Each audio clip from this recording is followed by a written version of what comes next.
When I was growing up in the 1970s and 80s, our source of knowledge for the household came from the World Encyclopedia books.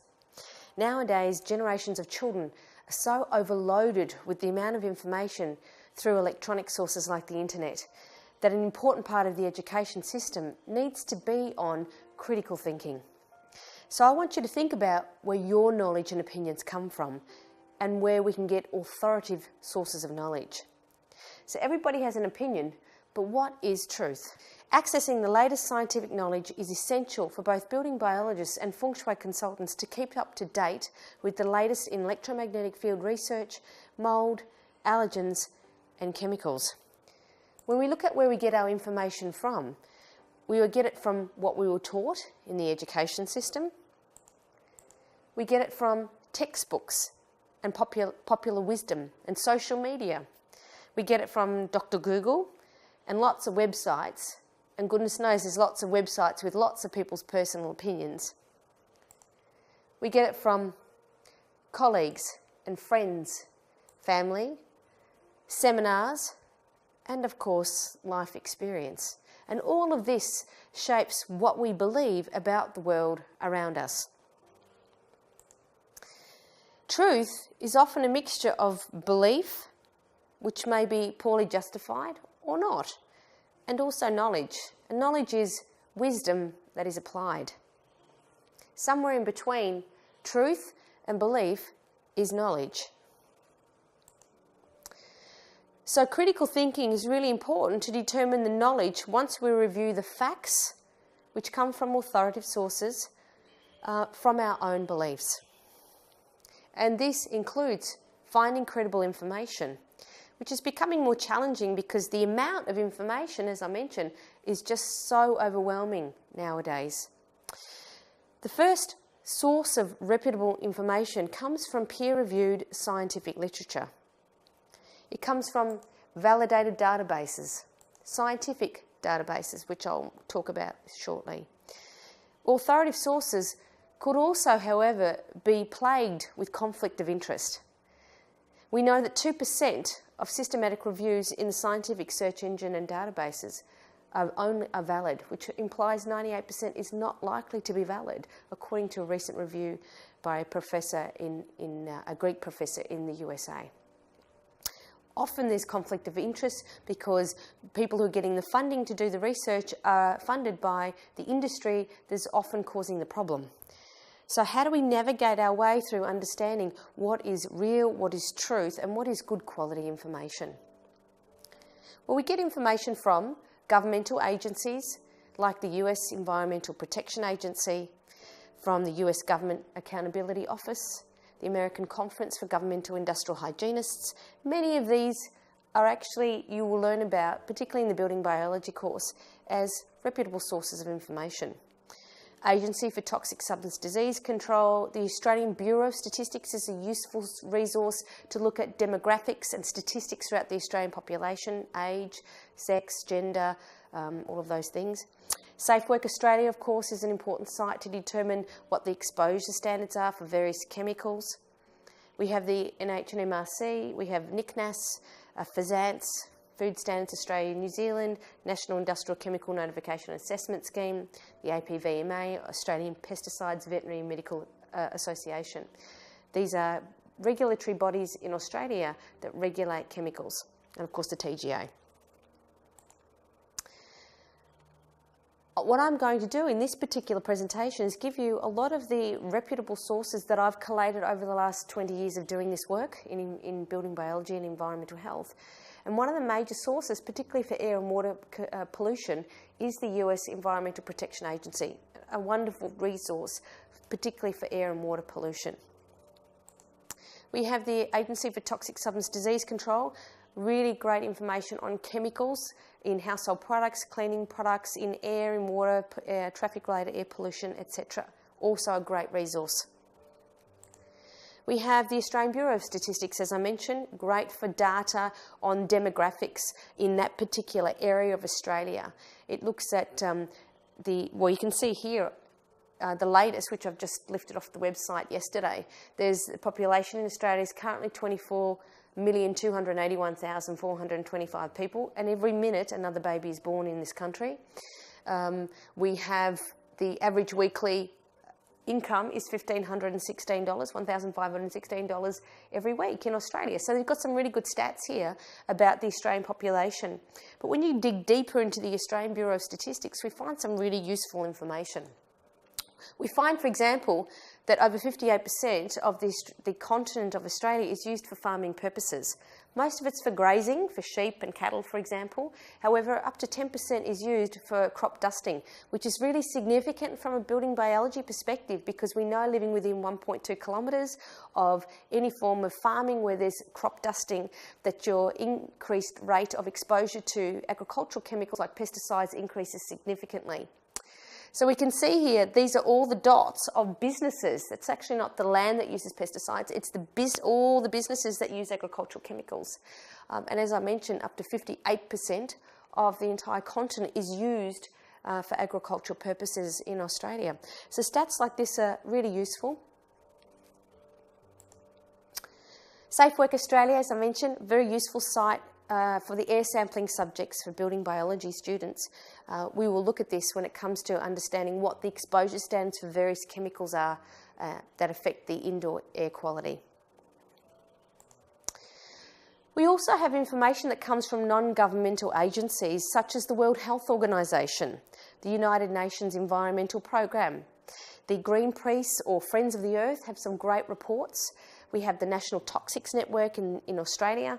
We have the Environmental Justice Movement, again, a great organisation created by lawyers in Australia, again, on the impact of air pollution and other environmental issues. We have the Environmental Working Group in the US, and of course the International Agency for Research on Cancer, which determines the classification of cancer for various toxic substances like asbestos and various chemicals. We have ICNIRP, International Commission for Non-Ionising Radiation Protection, PANZA in Australia, of course, and EMFACS. Some really good non-governmental agencies that have some solid data on their fields. So the World Health Organization, really important site for you to get familiar with, because it has a lot of data on pretty much anything to do with the environment and, of course, health on a global scale. So we can look here and see statistics about air pollution. We know it affects 4.3 million people worldwide, 2.7 million of which affects indoor air quality pollution. All of these stats come from the World Health Organization. One of the divisions in the World Health Organization is International Agency for Research on Cancer, and it actually classifies different hazards into different cancer groups. So Group 1 is carcinogenic to humans, Group 2A is probably carcinogenic to humans, Group 2B is possibly carcinogenic to humans. Group 2A was probably, and Group 2B is possibly. Now this is important because when we get to electromagnetic fields, we know AC magnetic fields and radio frequencies used in wireless technologies are Group 2B carcinogen, which means they're possibly carcinogenic to humans. We know Group 3 is not classifiable according to whether it's carcinogenic or not, and Group 4 is probably not carcinogenic at all. So this is an important website to look at. If you want to see if a chemical or hazard is potentially carcinogenic, that's the website in the world to go to. We have some great information and websites by non-governmental agencies on environmental health issues. So here is just some more that I've used over the last 20 years that I've been researching this topic, such as the Collaborative on Health and the Environment. We have the Environmental Working Group Skin Deep. This is a great website to look at chemicals in household products and personal care products.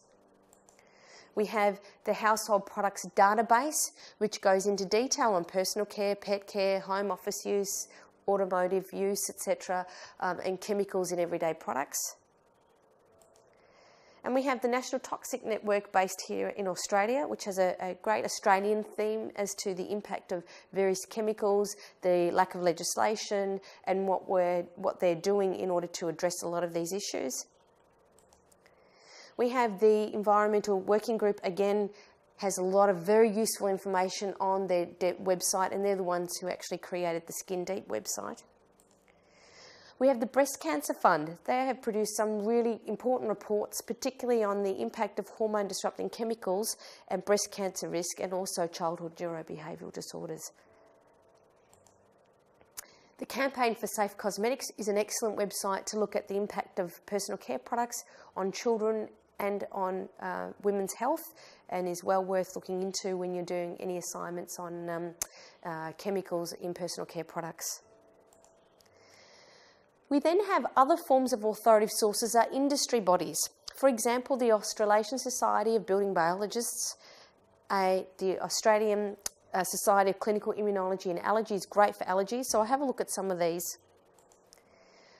The Australian Society of Clinical Immunology and Allergy is where I get most of my data on allergens with an Australian flavour. So they've got great fact sheets on the impact of various allergens, from pet dander to pollens, to things like latex allergy and house dust mite, of course, and its impact on human health, with the actual statistics of how much it affects asthma, hay fever, eczema, and all of those sorts of information. So this is a good website and resource for that.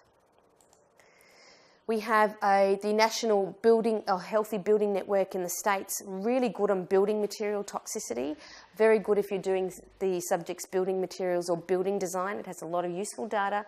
And they also have a newsletter, so you can sign up and keep up to date with the latest on assessments of chemicals in building materials. We have NADCA, which is the looking at the impact of the HVAC system, heating, ventilation and air conditioning system, how it should be cleaned, how it can be affected by biotoxins, etc., types of vacuum cleaners that should be used, and more importantly, how to maintain a healthy HVAC system. So this is a great website for that.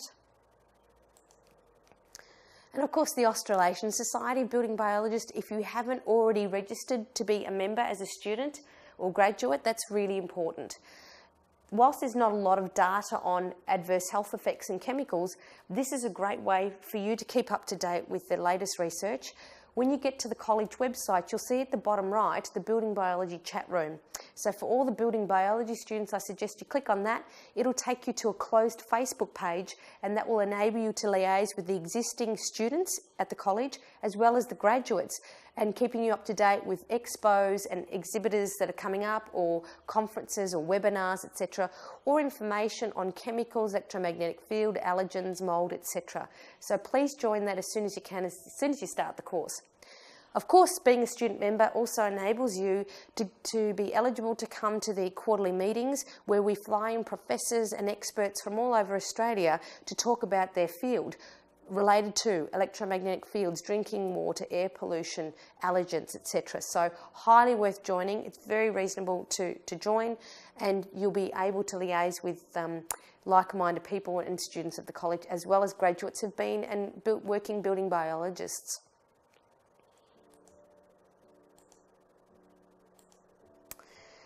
Personal opinions. This is where information becomes blurred, because there are some websites that are fantastic, and I've mentioned a few of them, but others where they're just people's opinions. So when it comes to writing your assessments, it's really important that you're critical about where you obtain that knowledge from. Often Joe Blow will have an opinion about something and it's completely unvalidated. They do not substantiate what they're saying. They have no expertise in that area, and you really need to be critical about using information from someone's website who doesn't seem to be an authority on that area. Wikipedia is a great example. Wikipedia has come under scrutiny recently simply because there's a lot of commercial interest that has infiltrated what is actually stated in Wikipedia. And a good example of this is electromagnetic hypersensitivity. If you actually read what's on Wikipedia on this, it states it is the false belief that exposure to electromagnetic fields results in adverse medical conditions. I mean, really, when you start looking at who's actually put... With Wikipedia, anyone can dump the information in. They don't critique the expert or the person putting the information in there. So what we're finding as we get through a lot of the controversial issues, particularly with building biology, is that there's often beliefs that they're saying it's pseudoscience, electromagnetic sensitivity, but they provide no evidence to indicate that, or any evidence to show that, in fact, that EHS has been acknowledged by many authorities, including the Austrian Medical Association, who have created a guidelines in 2012 as a duty of care for their doctors in that country. So you can find information that is actually not accurate. So it's important to think about not using Wikipedia as your main source of information. EMFACS Consultancy. This is a wonderful website by Dr. Don Maish, who did his PhD on the conflict of interest in the telecommunications industry in setting the standards for electromagnetic fields and radio frequencies in Australia. This is his opinion, but it's well validated. He has a PhD in this area and he provides the latest up-to-date research on electromagnetic field exposures. So this is one particular website of personal opinion that I follow. You can also sign up to his newsletters, and it's a very useful website. Another useful website in electromagnetic fields, by personal opinion again, is Dr. Darius Lazinski, and he has some great information. He has two PhDs, and he's a professor at Finland University, and has a lot of information and research behind his belt on electromagnetic field exposures. So as a result of this, this is also a great website to follow, and again you can sign up on the newsletter in order to be able to get some latest information on electromagnetic field research. The next one is the PowerWatch website. This is by Philips, and this is a really good website. Even though he's an engineer in electromagnetic field testing, he's very good at collating the data on electromagnetic field testing. So again, this is a personal opinion, but he is an electrical engineer. His information is very sound, it appears to be up to date, and there's some really good factual sources that are easy to read. So particularly for the feng shui students studying healthy home, this is a great website to have a look at facts on the impact of cell phones, or the latest research on radar or wireless routers and its impact on human health. So this is another website that I strongly suggest you have a look at. Then, of course, the information can come from scientific databases. And this is the one where you should be concentrating most of your information from when you're writing your assessments at the college. Now, scientific databases, there are many. PubMed is my favourite. And basically, it is a scientific database of thousands of journals that put their articles onto this database that are related to health. But they're also available to the public. And I'm going to show you shortly how you can access the tens of thousands of scientific articles from this database and to sign up. Other scientific databases include Scopus, Science Direct, ProQuest, the Web of Science, and of course, Google Scholar. So here is PubMed. When you go to the PubMed website, this is what you'll see. You can see at the top there the search line where you can type in the words of what you want to find information on. Here is an example of Science Direct, another scientific database, and you can see it looks different, but again, you have a search function, so you can type in the words of what information you want to find. We have the Web of Science, again, search engine. Different look, but it can show in years where you want to find certain information, and again the search task tool is there for you to find anything. In these scientific databases you have potentially hundreds of thousands of articles and many journals, hundreds or thousands of journals that are submitting their scientific articles, all peer-reviewed scientific articles all the time. The best ones, there are many on environmental health, over 100 on environmental health journals dedicated to that field alone. My favourite is the Environmental Health Perspectives because it's free. You can sign up to them and I'll show you shortly how to do that. So when you go to the Environmental Health Perspectives website, it's actually a journal that's freely available to the public, and you can also sign up, and almost every day it will send you news feeds on the latest on environmental health. This is probably the most useful journal for building biologists to use to keep up to date with the latest in environmental health related news. So definitely well worth going to this website. Now I want to show you and give you a tutorial on how to use PubMed to access information. The first thing you need to do is to go to the PubMed screen, which I've titled here, and because you'll have the PowerPoint presentation for this talk online, what I want you to do is click onto that and the link will take you straight to the PubMed home screen. I then want you to create an account using the sign into NCBI. So when you get to the top of PubMed, you'll see on the top right hand corner NCBI. You click that to sign in, and then you register for an account and fill in all your details and click register. When you go to the PubMed, you'll see this particular screen. You can see there's over 3.9 million scientific articles, and that was only like 3 months ago when I actually put that up, so there's probably a lot more than that. Well worth going into this database, because this is the one that's going to give you the most information compared to others like Science Direct and Scopus. To get a PubMed tutorial, you'll notice when you go to the screen that just underneath that it provides free tutorials or webinars for you to be able to navigate your way through using PubMed and getting the most out of it. Abstracts are free. So abstracts is a summary of the scientific article. So instead of having to read pages, some of these articles could be anywhere from 10 to 30 pages long. The abstract provides a summary, and it's always provided at the very beginning when you click onto an article. In order to see the entire, if you like that, what you read on that abstract for that article and you want to read the entire article, you may be able to find it on PubMed, or you may need to pay for it. So this is where it becomes tricky, because unless you're part of a tertiary institution, a large tertiary institution, then they pay for their students to be able to access all of this information. If you find an article that you think is going to be really important to your assessment, you can always email us at the college and we'll be able to access that for you. However, first read the abstract and determine whether it's going to be useful for you. Also, do a Google search on Google Scholar. So if you type in Google Scholar into your search engine, internet search engine databases, it may be able to find the article for free elsewhere. If not, as I mentioned, just ring us or email us at the college to say, can you find this article, and we'll help you with that. So let's do an example so you can see how to put this in action and how awesome it is as to why on earth you didn't learn this in high school, because it will enable you to access really up-to-date information in that particular field and its impact on human health. So let's do the example of electromagnetic fields. I've just typed in the word electromagnetic fields into the search bar. And from that, it came up with 19,082 articles.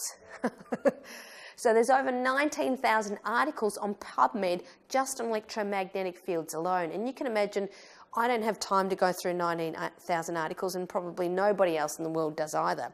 So I need to be a lot clearer about what it is I want to know about electromagnetic fields. And what I'll do is then apply what's called a filter. A simple search on electromagnetic fields brings up over 19,000 search results, but applying filters will narrow it down significantly and save me a lot of time. If we look here, applying filters, what we see is that on the left side, there are articles types. Now, you can have either a clinical trial, or it could be a review article, or if you click customize, it'll give you other options. Review articles are fantastic, especially for you as building biologists and feng shui consultants doing healthy home. Why? Because it means you've had a team of scientists review a particular topic and come up with conclusions about that topic. So they've done a lot of the groundwork for you. So rather than reading thousands of articles on that topic, for example, childhood leukemia and high voltage transmission lines, if you click clinical trial or review, the review means you're going to only look at those papers where they've reviewed hundreds of studies on that particular topic and come up with a conclusion. You'll also notice at the bottom the species.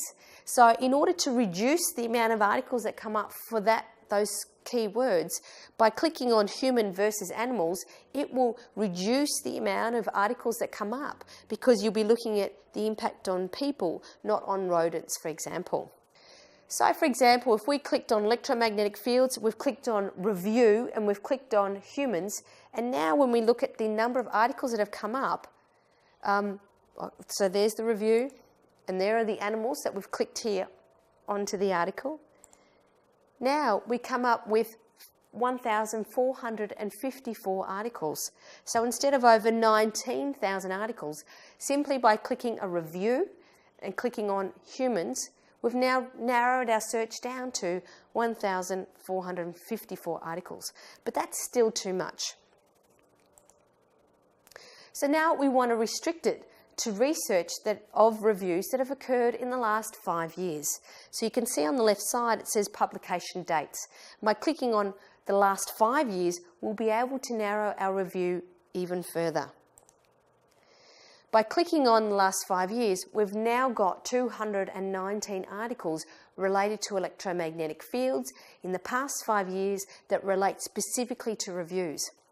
And of course, we can narrow that further by changing what we put into the search engine. So instead of saying electromagnetic fields, we could say childhood leukemia and high voltage transmission lines.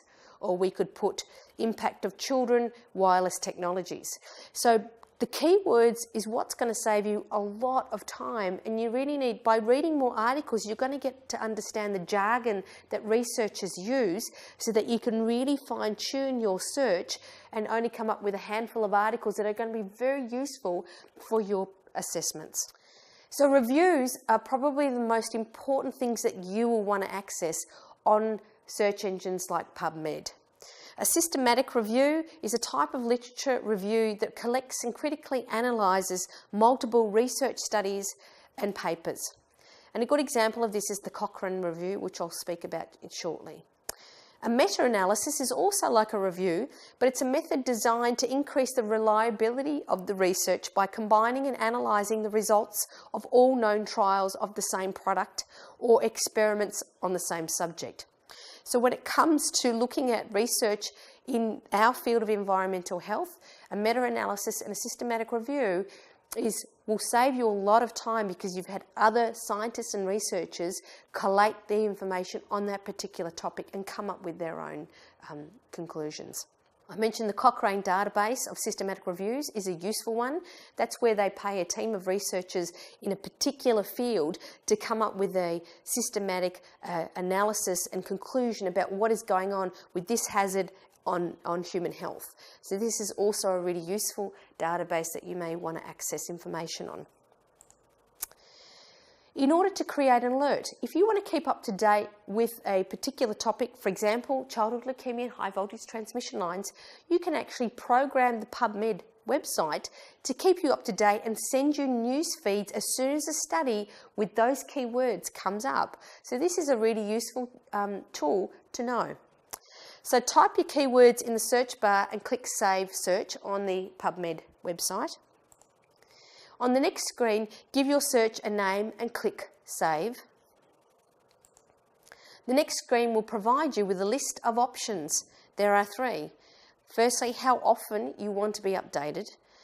Secondly, the format that you want it in, either as an abstract or the whole report. And thirdly, the maximum number of papers you want. So you could say, I want up to 200 papers every time you send, every time those keywords come up, or just 5 papers. Then click Save. And this is what it will look like when you do that.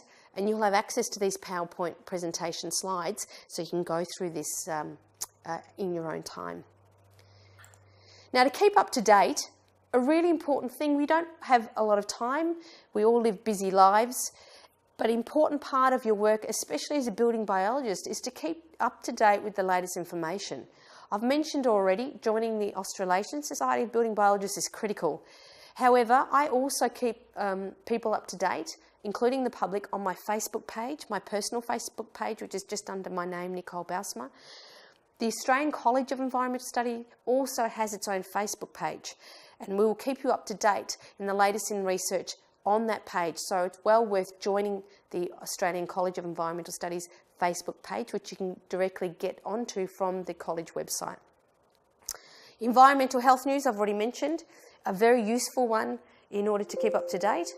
Environmental health news, very useful. So I've got the links here of all the most popular websites that I get regular newsletters from that save me a lot of time.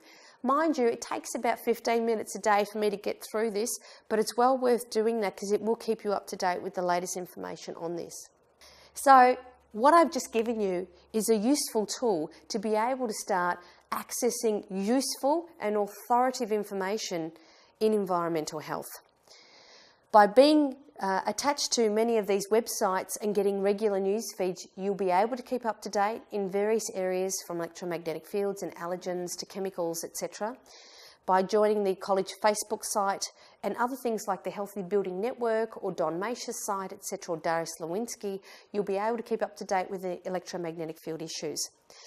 This is a really important part of the work that we do as building biologists, because more and more of us are being asked to get involved in a court of law or VCAT disputes and other things like this. Also, a lot of the work that I do now is to do a lot of public speaking at medical conferences, and that means I need to be right up to date in the research to be able to pass it on to the doctors to show them that building biologists have credibility and that they need us to assess clients' homes. We are really excited to give you this program as part of your research. I wish I had this when I did my double degree many years ago, because what we need is critical thinkers to provide useful data to show people why they need to act because of the health hazards that exist in the built environment and the epidemiology and the causes of problems like neurodevelopmental disorders and autism and ADHD and breast cancers and why they're increasing. This is the evidence we need to show them why it's a problem.